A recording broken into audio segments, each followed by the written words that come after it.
Crimson Crescent, The Last Quarter, a film by Mayank Jain. He's not just a filmmaker, he's a firebrand visionary with a camera. At a time when much of the cinema plays it safe, he chooses to confront, to question, to steer the national conscience. From exposing Bangladeshi infiltration to probing the ideological fault lines within our education system, Mayank Jain has consistently turned his lens towards stories many fear to tell. Now he returns with his most daring cinematic venture yet, Crimson Crescent, The Last Quarter, a powerful meditation on radicalism, faith, and the faint flicker of hope for a divided world. The film blends hard-hitting realism with high-end visual storytelling, and it's already been called more than a movie. It's a movement. Joining us now is the man himself, writer, director, and the fearless force behind frame, Mr. Mayank Jain. We'll talk about the truth, courage, and the cause of telling stories that matters. And of course, we'll dive into what audience can expect when Crimson Crescent, The Last Quarter, hits Indian screens in just a few weeks.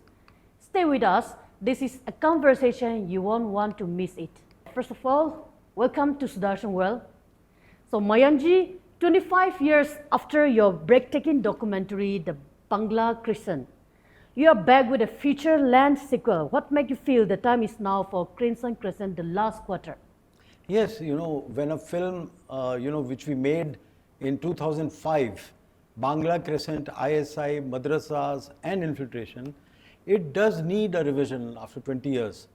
But strictly speaking, even Bangla Crescent, which is 20 years old, can still be seen and it is not dated. Because infiltration has not stopped, the infiltrators have not been thrown out, the infiltrators who had come from the Bangladesh side of the border, and first they took away a large chunk of our land, right? West Pakistan and East Pakistan. Then they took the land and then they infiltrated into us. So after taking the land, they further came inside our country. We were not able to remove them. So that's why that film was made at that time, right? 20 years back. And much of it is still valid because the data is also the same. The government, I think, has not updated the data. The data of Bangladeshi infiltrators who have come to India. But the situation on the ground is, of course, more serious, many times more serious. And if we do not understand the implications of what is happening in the country with respect to our national security, then we will be in deeper trouble. So it is very important to inform the people, inform everyone, because it is the ideas and the information which brings a revolution, it brings change, it brings a hope and progress towards a better world. So it's always better to update what you had done in the past, because there will be some additions to what you have done already. Right. You're known for combining truth-telling with cinematic depth. What drives your storytelling? Is it an art, activism, or both? See, film is a beautiful way of telling things, because if you love music and if music is played in the film, then you understand so much from music, from the depth of music, the mood, the idea, the spirit, that all gets conveyed through music. It gets conveyed through visuals. Whatever you learn from a sentence which is written in print media, many times more you will learn from a picture. And if that picture is a moving picture, it conveys the meaning many more times. And if there is real footage where you are interviewing people and who are speaking naturally, then you come to know about their body language, their suffering, their aspirations. So that entire thing goes deep inside you, and you start believing because the truth is being reported. That's why I don't make any feature film which is, about reconstructions. I'm not against it, but I don't do that because I'm a journalist, I'm a reporter.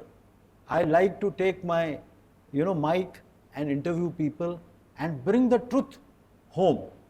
And that is what I think is more important because the credibility of a documentary is very high because you are going on the spot, you are interviewing people, you are reporting from that particular place, and that is what makes the people believe in what you are saying compared to a fictional documentary. Right, sir. You have worked on sensitive national issues, security topics, infiltration, madrasa education, defense issues. How has that shaped your filmmaking approach? Yes, if you just go as per your own instincts and as per your own, biases and prejudices, then that reporting will not be, called reporting. It is not reporting, it's just an assembly of your own biases and prejudice. So that film will have zero credibility, and it's very dangerous to make a film like that. So it is very important to research first and know what is happening in a particular place, and then one has to verify it by going to that place. You have to take your camera, you have to gather evidence, you have to see again and again whether it is just a one-off thing or it is really a trend, and then you have to report. You cannot just try to invent something and try to compromise with truth and try to my own prejudices. I will be having my own prejudices too.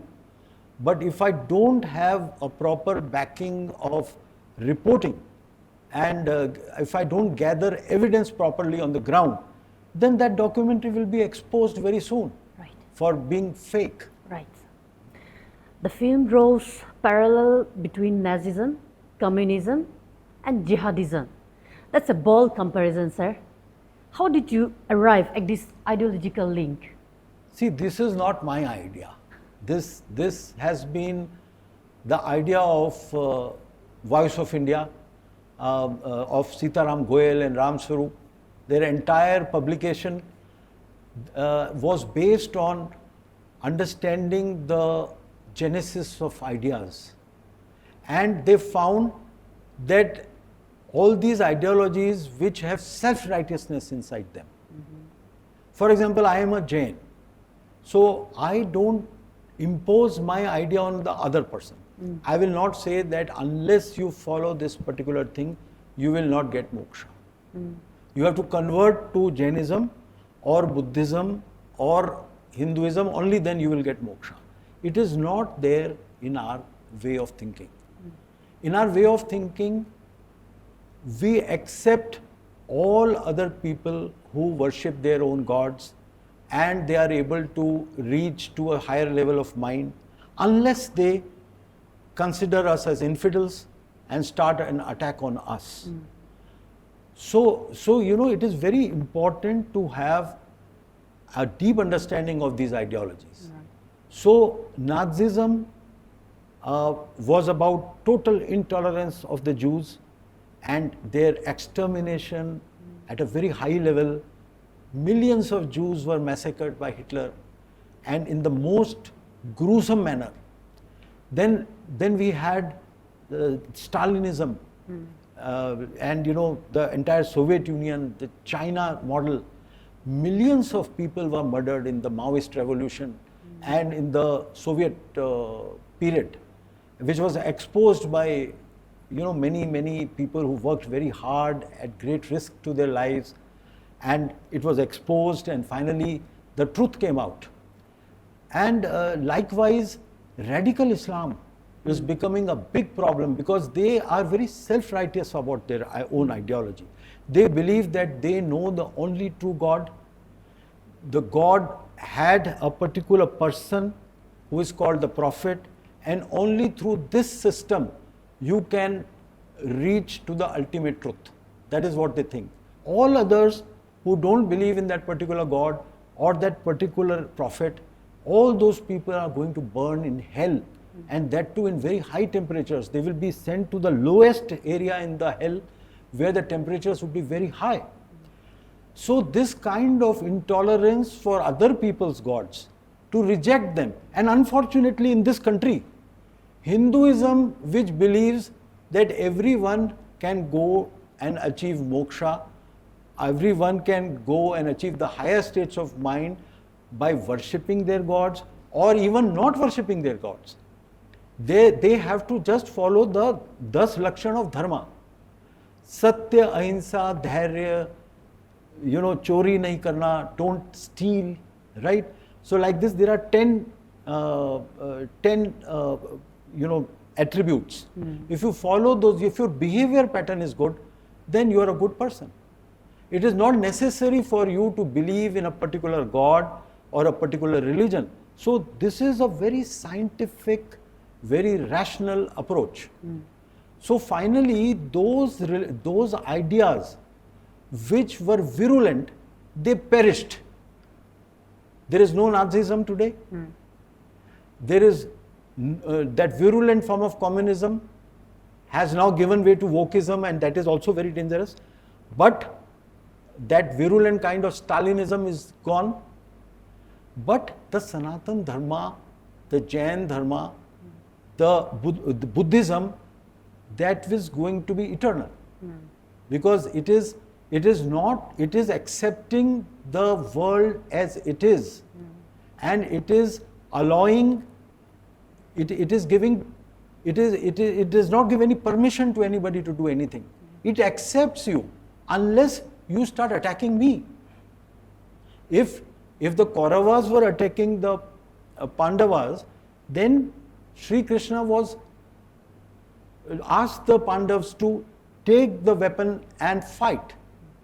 So it is not that we are very, very nice, and if you will come and attack us for what we believe in, and despite those attacks, we would not have any resistance to what you are doing. That is wokeism. That you go on, that is what is happening in Europe of today. Christianity has got so much softened up in Europe because the guilt of their Nazism, guilt of what they did to other colonies. Now they are so much into that, that area where they are feeling guilty, and now all the immigrants which are coming there, those immigrants are attacking them, and they are quiet and they are accepting all that. So that is the extreme. After the demise of all the virulent ideologies, now wokeism has taken over in those places. But fortunately in India, we have a very strong roots. We have very strong roots of Sanatan Dharma, Buddhism and Jainism. So we know how to handle this situation. But unfortunately, there are some other ideologies like consumerism, materialism, the kind of comfort which we are looking for in this modern world, which is putting us away from our target. And that is the biggest challenge to Hindu society today. So we are facing, so I'm explaining to you how these ideologies, virulent ideologies function, and how we have to safeguard our ideologies, which are ideologies of ahimsa, ideologies of righteousness, ideologies of dharma, and yet we have to be careful about modern consumerism, modern materialism, which is just taking over everything. So it is very important to understand these ideas and then decide how you have to wade through these ideologies. All right. You said last 25 years has been wasted. What are the most dangerous signs that we ignore since Bangla Crescent was released? Yes. See, there was infiltration. Large parts of, after we allowed partition, East Pakistan was made, West Pakistan was made, they had got their territory, West Pakistan has got their territory. Then we were supposed to live in our area, right? Now these people first cut our country, both hands they cut, right? One was West Pakistan, another was East Pakistan. And after taking that land, they started infiltrating into our country. Now, those areas are becoming Pakistan. Those areas in northeast, in a place like Kohima, you find, you just go on Friday and see the crowds which are coming there of infiltrators which have come from Bangladesh, and how a new tribe is coming up there where they are marrying the daughters of the tribal people. And since the daughter gets all the property there, because there is a matriarchal system, that entire property goes to that Bangladeshi, finally. So it's a very serious situation which is developing inside Northeast and in Bengal and in Delhi. There was an affidavit by the Delhi police in 2003 in Delhi High Court, which said that there were 13 lakh Bangladeshis in Delhi. So that kind of infiltration had happened by 2003. Just imagine how many Bangladeshis will be there today. Now there was an affidavit by the government of India in the Supreme Court that there were 40,000 Rohingyas who had entered inside India illegally. Now the unofficial figures which the intelligence people tell us is 4 lakh, and that too is a conservative estimate.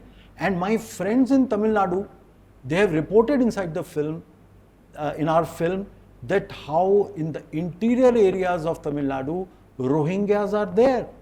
Rohingyas and Bangladeshis have moved right inside our deeper areas in south in Tamil Nadu. And we have shown that.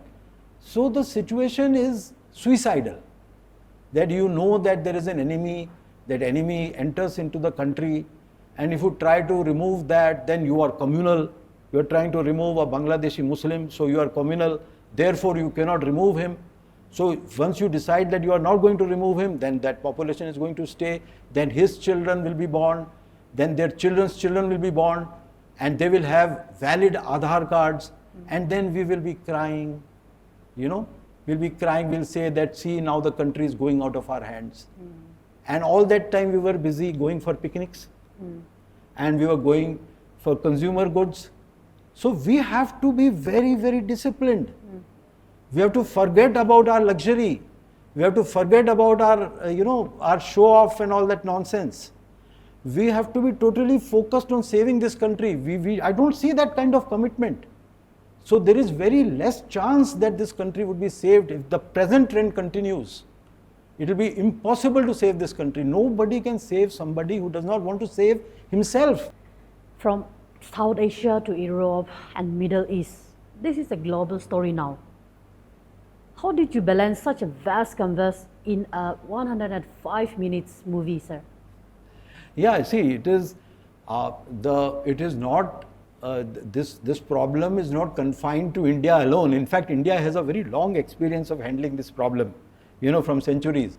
We are masters of, this problem because we have been facing it from the invasion period, so from the medieval period. And that's why the ideology of Islamism in India is much more, acidic as compared to what it is in other areas, because they had to face such fierce resistance from the Hindu society. Now, in Europe, they have no idea about what is happening to their country. They have allowed, a country like Sweden, which is so sweet. I mean, such nice people. They believe in non-violence. They are even giving up meat. They are taking to vegan food, and they are caring for animals. And when they came to know that lot of refugees are coming from North Africa and they are very poor, so they allowed 163,000 refugees to come in the immigration wave which was happening in Europe. And these 163,000 went inside Sweden. And now we have shown a story. The situation is so bad that some of these areas in Sweden, they have firing which is happening inside schools. And some people have to wear The parents, when they go to meet their children for a parents-teacher meeting, they would be wearing bulletproof jackets in a parents-teacher meeting. This is happening in Sweden, which is a peaceful place. It cares for everyone. If you have a problem, you just have to write to Swedish embassy that, see, my rights are, of speech are being curbed in my country. Suppose I'm giving you a very, very theoretical, idea, but this is happening. You can just write to Sweden that my rights are being hampered in this country or in some other country, wherever you are living, and they will invite you to their country, and they would see that you are able to release your film, release your book, release your article in their country. They will help you to do that. So it is such a freedom-loving country. And these women who used to see, the Swedish women who used to see that there were some children, of immigrants, and they were their parents, and some men who were hungry on the street. So they would take them home. These North African people who had invaded, who had infiltrated into as immigrants into Sweden. So they would be very, very generous towards them, and they would offer them food. And these people used to attack them, rape them inside their own homes. And the situation became so bad for women in Sweden. It is a country which is having a lot of equality, a lot of gender equality, a lot of freedom. The Swedish police commissioner had to say that no woman should be left unaccompanied after 7 p.m. So this is the situation in Sweden. Likewise in London and in many parts of UK, today you have no-go zones where there are some gangs who will be stopping people from drinking. They will be saying that you can't do this. They'll be forcing them, they'll be mugging them, they'll be looting them. All kinds of things are happening in no-go areas inside UK.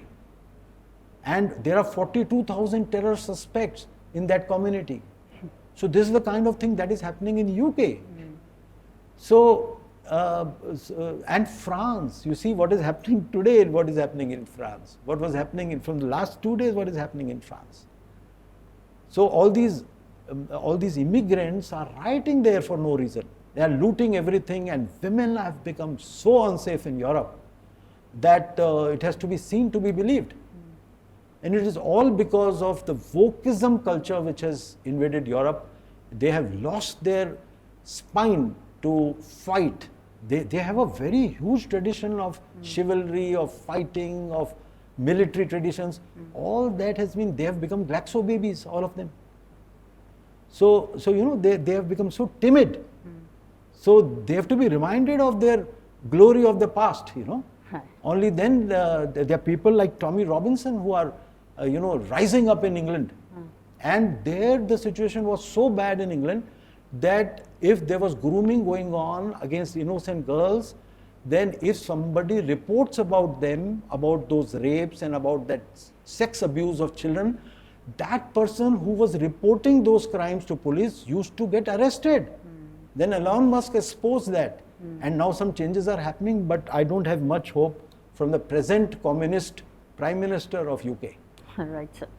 Why did you choose to use a blend of live footage, 3D animation, and special effects? How does that enhance the message? See, I have been a fan of James Bond. And although my story is a reporting type of story, but it should not become boring, You should not compromise with your reporting. Your reporting should be exact, what is happening, real footage should be there. But the effects, the visual effects, the sound effects, the music, that should be like, some Hollywood movie or just like James Bond. That's very interesting. The subject matter touches on religion, ideology, and security. Have you faced censorship pressure or political pushback during or after the production? No, I've never faced any problem. In fact, even when I made Bangla Crescent, ISI, Madrasas and Infiltration, there was a Congress regime in place, and when it was released in 2005, so I never had any problem. All right, I never had any problem. I had no problem even to go to in fact BSF helped me quite a lot even during the Congress regime. and even the I'll not take the name of that organization, they gave me a plainclothesman who was heavily loaded with weapons to help me when they found themselves that I was going alone all over. Okay. So their intelligence people came and protected me. Interesting. So I had not asked for that. Right. Your film also argues that Muslims themselves are often victims of Islamist terror. Why do you feel this part of the story remains unreported? Yes, see, when Osama bin Laden and all his friends, they attacked 9/11, and they did all those big things, then what happened? All the Muslim areas were bombed by the US Air Force. And who died in all those things? So it is, in Islamic terrorist attacks, the maximum damage happens to Muslim lives. And they pretend to protect them, Right. and the maximum damage happens to the Muslim society during terrorism. I see. You highlight voices within the Muslim community who are calling for reform. Can you share some example that gives you hope during this journey? Yes. See, MBS is my hero, the king of Saudi Arabia.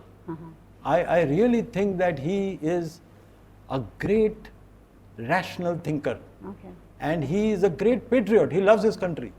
And he knows that all these boys who are Saudi boys who are studying in US and in England, and even they are exposed to modern education in their own country, they are asking questions. So he knows that he cannot have a straight-jacketed society where their voices will be quelled and their freedom would be curbed. They would not be allowed to speak their mind. He knows that that time is not very far away. So he is doing the reforms. He is saying that I will not send petrodollars for Wahhabism. And he is diverting those funds for some modern project called NEOM. And $1.5 trillion has been invested in it. Now there is no money left for funding terrorism and Wahhabism. Interesting. So, and similarly, in Iran, 95% of the people have said that they don't believe, 94% of the people have access to internet there, and 48% of the people have reported that they don't believe in any religion. And some of them are going back to their old Zoroastrianism and the old Parsi religion, and that all visuals we have shown in the film. All right, sir. You said this is not just a film, but a movement. What do you want the Indian public to take away from the movie Crimson Crescent? See, the patient has to come out of coma. If there is a patient in coma and you teach him a calculus equation, he will not understand anything. Okay. So first the patient has to come out of coma, then he will start understanding. Currently, I'm very sorry to say, large parts of our society is in coma. And in coma, they are not trying to come out of coma, they are putting face pack. And they are putting lipstick, and they are putting, all kinds of fashion accessories on their face. So that is the state of our mind. So such a society can never survive.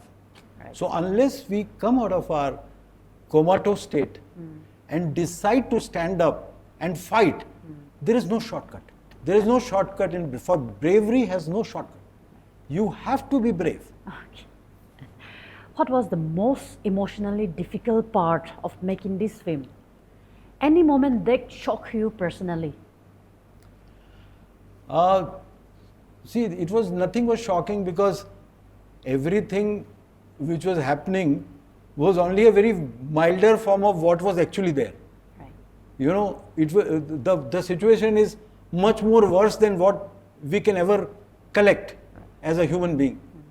So we were wondering that how to get the more truer sense of aggression which is often hidden, So that was our challenge, and it is very difficult to find those jewels. But we tried to do it to show that kind of real aggression which is happening against Hindu society, and in the subsequent parts of the film, This is the first part. Now 2 more parts are going to come. So Right. whatever, we could not put in this part because it was already 105 minutes. So now it will be extended towards the next 2 parts. All right, sir. So what will you say to your critics who call Crescent a provocative or a polarizing? And what would you say to the silent supporters who agree with you but fear of speaking out? Yeah, I like to tell them that please tell this to the Bangladeshi Hindus who were butchered after Sheikh Hasina was thrown out. Let them talk to the parents of those children who were murdered. Let them talk to the children who were murdered in Bangladesh. Let them tell, their children whose parents were murdered after Sheikh Hasina was thrown out. And throughout in Bangladeshi history, after the formation of Bangladesh, Hindus have been slaughtered like anything. They have been burnt alive. There have been so many incidents. So, telling me that I am polarizing, is absolutely wrong because I am a reporter. Whatever is happening, it is my duty to present it before you. So I'm not trying to invent anything. I have not, in fact, done any reconstruction. I am taking interviews, I am showing news reports, and I am reporting from the ground. So I cannot be accused of that. In fact, they should tell the people in Bangladesh and the people in India who are at 18 places last year. There were simultaneous attacks on Ganesh processions, that Ganesh Visarjan processions on 18th of September 2024. Simultaneous attacks on 17 places. They should tell this polarizing thing to the attackers. That was filmmaker Mayank Jain, uncompromising, unapologetic, and unafraid. In an age of noise and narrative, he brings us not just a film, but a mirror that reflects uncomfortable truths of indoctrination, infiltration, and ideological warfare. Truths many would rather ignore. Crescent, the last quarter, is not just a cinematic event. It's a national moment, one that forces us to ask, are we educating minds or manufacturing radicals? Are we defending freedom or surrendering them to absolutism? Mayank Jain's voice is a reminder that reason is our only real shield and silence is no longer an option. The film releases in a few weeks. Watch it, debate it, discuss it, because if we don't confront these questions today, we may not have the freedom to ask them tomorrow. You're watching Sudarshan World with Tajatal Nakro, where nation speaks first. Jai Hind. The last quarter has begun.